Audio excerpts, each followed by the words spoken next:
Okay, so let's take a look at your code here quickly. So this looks right. In fact, all this stuff really looks right. One recommendation I would make is that you tell the prompt the user to enter it in a decimal form like 0.02, or if they entered it in as a 2, that you would divide the variable by 100 to get your percent increase. It's just up to you.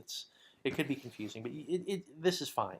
So the key issue here, first of all, if we take a look at here, this is redundant because these two just do the same thing. So really you only need one. And here's a big hint. All you need is really one if-else statement here. And you're just going to check to see if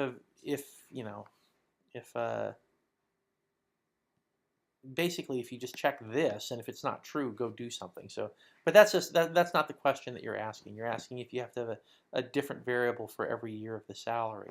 So if we take a look at your code, you've got it right. You started off great. Salary equals starting salary, which is good. So your salary now equals 1,000 in my trial of it. Then what you do is it goes through the iteration of the loop, and is x greater than 1? Yes, it is. So now you just make the salary equal starting salary times percent increase plus starting salary, which is perfect. Yeah, you did very good.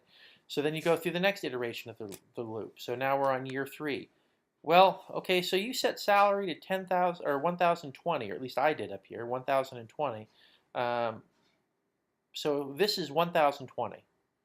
And that's going to equal the starting salary, which is 1,000, plus the percent increase, which is 0.02, plus the starting salary. Well, so now I've set the salary equal to what it was the year before.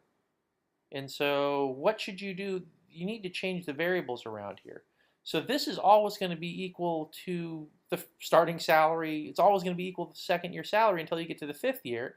And then it's just going to be creating your salary. It's going to be the starting salary times the 5%, or the 5th year salary, whatever it is. So how do you, so I guess I don't want to give this away too easily to you. I want you to think about it. But if you're running through the whole point, first year salary set up right. Here's the first year salary, 1,000.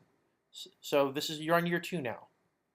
It's again 1,000 times the increase plus the starting salary was 1,000. And so now your salary equals 10,020.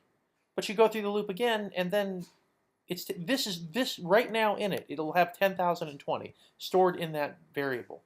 But you're setting it equal back to the original salary of 1,000 times the percent increase. So if this right here, this holds your current salary, what do you think you got to do to this to make it so that your current salary is multiplied by a percent increase plus the current salary? That's all I'm going to tell you. See if that helps.